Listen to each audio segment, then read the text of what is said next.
गुंजन कुमारी एक ऐसा नाम जो कुछ हफ्तों पहले तक सिर्फ एक टीचर का नाम था, लेकिन आज इंटरनेट के मुताबिक वो महिला जिसने अपने पति को धोखा दिया, वो महिला जिसके लिए जमीन बेची गई, वो महिला जो नौकरी मिलते ही बदल गई, वो महिला जिस पर किसी दूसरे आदमी के साथ संबंध के आरोप लगे, वो महिला जिसके खिलाफ सोशल मीडिया की अदालत में चार्जशीट भी फाइल हो चुकी है और सजा भी सुना दी गई है।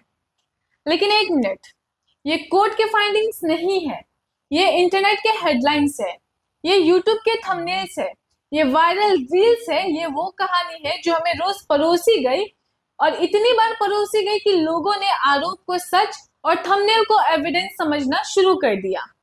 अब सवाल ये है, क्या हम सच देख रहे हैं या फिर सिर्फ एक ऐसा रियलिटी शो का नया एपिसोड देख रहे हैं जहां टीआरपी का नाम जस्टिस रख दिया गया है। आज इसी कहानी को थोड़ा गौर से देखेंगे, ना पति की तरफ से ना पत्नी की तरफ से, बल्कि इंसानियत की तरफ से। और फिर शुरू हुआ भारत का सबसे पसंदीदा खेल, फैमिली डिस्प्यूट प्रीमियर लीग। एक तरफ एलिगेशन, दूसरी तरफ काउंटर एलिगेशन, बीच में कोर्ट और कोर्ट के ऊपर बैठा हुआ मीडिया। अब नॉर्मली किसी डिवोर्स केस में क्या होता है, दोनों पार्टीज कोर्ट जाती है, एविडेंस रखती है, लॉयर आर्गुमेंट देता है, जज फैसला करता है। लेकिन ये 2025-26 का भारत है, यहाँ प्रोसेस थोड़ा मॉडर्न हो गया है। पहले यूट्यूब फैसला करता है, फिर फेसबुक कंफर्म करता है, फिर इंस्टाग्राम रील बना देता है और उसके बाद कहीं जाकर कोर्ट की बारी आती है। नाम तो नहीं लेंगे, लेकिन कुछ लोग इतना गिर जाते हैं कि वो एक नाबालिग बच्चे से उसकी माँ का कैरेक्टर एनालिसिस करवाता है, बिना ये सोचे कि उसकी उम्र क्या है, बिना ये सोचे कि उसको खुद नहीं पता कि वो क्या बोल रहा है, बिना ये सोचे कि बड़े होने के बाद उस पर क्या बीतेगी जब दोस्त और समाज उसको ताना देगा। अब चलिए आपको बताते हैं गुंजन की साइड ऑफ स्टोरी, आरोप और जवाब के बीच का सच। क्योंकि इंटरनेट पर अक्सर आरोप ट्रेंड करता है लेकिन जवाब नहीं। गुंजन का साफ कहना है कि वो बीपीएससी टीचर किसी के एहसान से नहीं बनी है, अपने दम पर बनी है।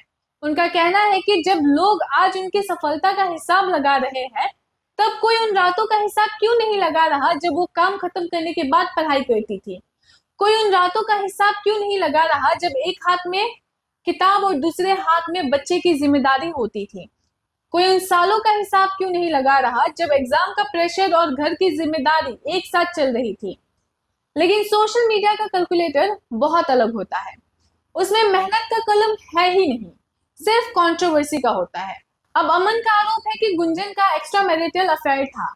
गुंजन का जवाब है कि ये आरोप लगाना आसान है, लेकिन आरोप और सबूत में उतना ही फर्क होता है जितना थंबनेल और जजमेंट में। और सच कहूं, हमारे देश में आरोप लगाते ही लोग एविडेंस का इंतजार करना अपनी बेइज्जती समझने लगते हैं। आपको बता दें कि अमन ने गुंजन पर यह भी आरोप लगाया है कि अगर वो लोग अभी साथ होते तो शायद अमन भी ब्लू ड्रम में होते। जरा सोचिए कितना गंभीर और कितना घटिया आरोप लगाया जा रहा है। पूरा इंटरनेट तो गुंजन के बारे में बहुत कुछ जान चुका है, लेकिन चलिए अब अमन के बारे में भी थोड़ा जान लेते हैं। अमन और गुंजन अब साथ नहीं रहते और उनका डिवोर्स केस पिछले 1.5 साल से कोर्ट में चल रहा है।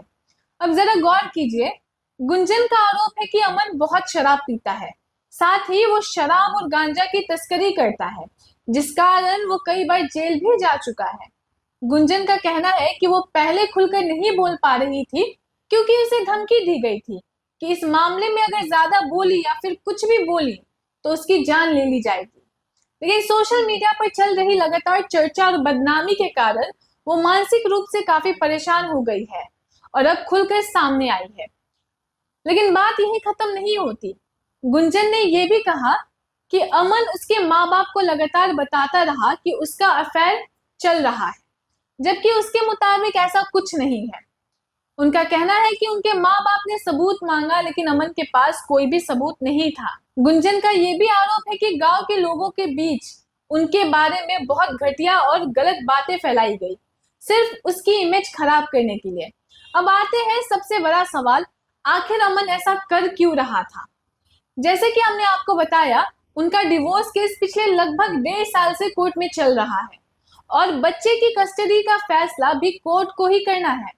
गुंजन का मानना है कि कस्टडी के मामले में उनके खिलाफ लगाए गए आरोप को साबित करना जरूरी होगा। उनके मुताबिक इसी वजह से अमन सोशल मीडिया के जरिए एक नैरेटिव सेट करने की कोशिश कर रहा है, एक ऐसा नैरेटिव जिसमें दिखाया जाए कि उसने अपने अपनी पत्नी के लिए बहुत कुछ किया, लेकिन पत्नी ने नौकरी मिलते ही घर, पति और बच्चों को छोड़ दिया।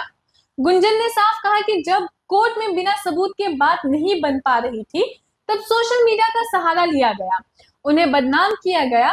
यहाँ एक और बात पे ध्यान दीजिएगा, कोर्ट में केस अप्रैल 2025 से चल रहा है, जबकि गुंजन दिसंबर 2023 से नौकरी कर रही है।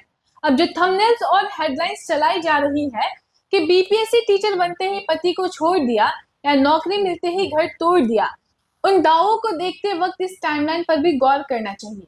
अगर किसी को वैसे ही करना होता तो वो इतना टाइम तक इंतजार क्यों ही करता? ये सवाल पूछना भी उतना ही जरूरी है। गुंजन ने यह भी स्पष्ट किया कि जमीन बेचकर उनकी पढ़ाई करवाने वाली बात बिल्कुल गलत है। उनके मुताबिक अमन के पैर में आयरन रोड लगाई हुई है और जमीन उनके इलाज के लिए बेची गई थी, ना कि गुंजन की पढ़ाई के लिए।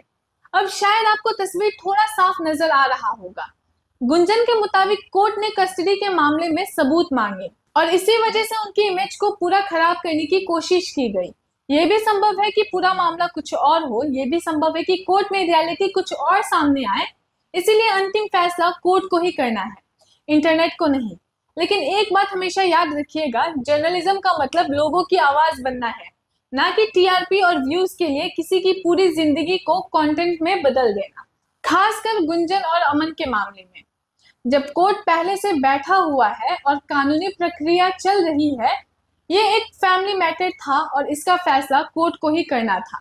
साथ ही गुंजन एक एजुकेटेड महिला है और अपने अधिकारों को जानती है।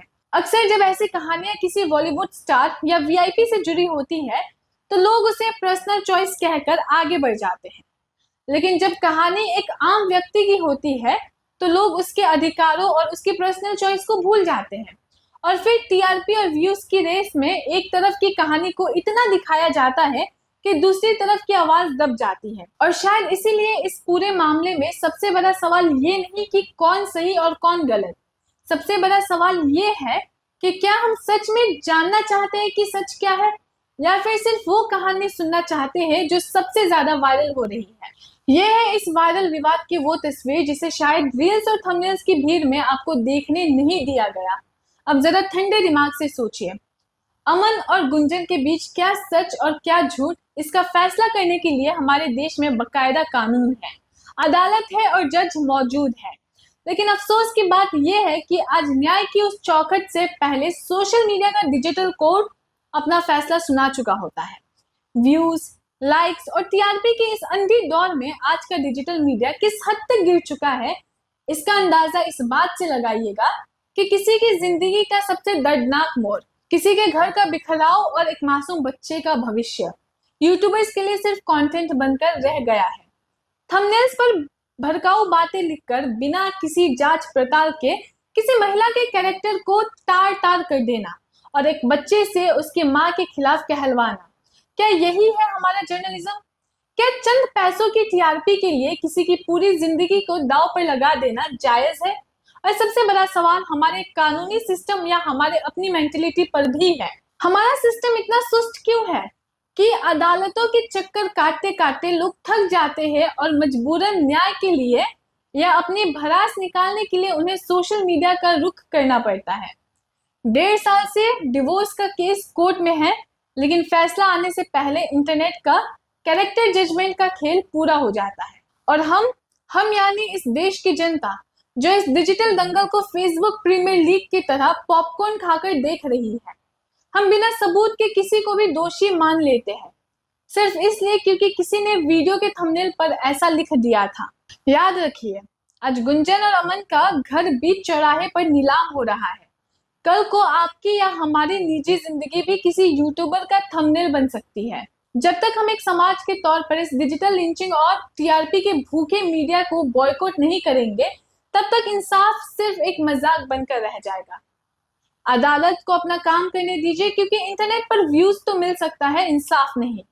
इस पूरे मामले को लेकर मीडिया की ट्रायल कोर्ट पर आपको क्या कहना है, हमें कमेंट करके बताएं और वीडियो पसंद आए तो लाइक, शेयर और सब्सक्राइब जरूर करें।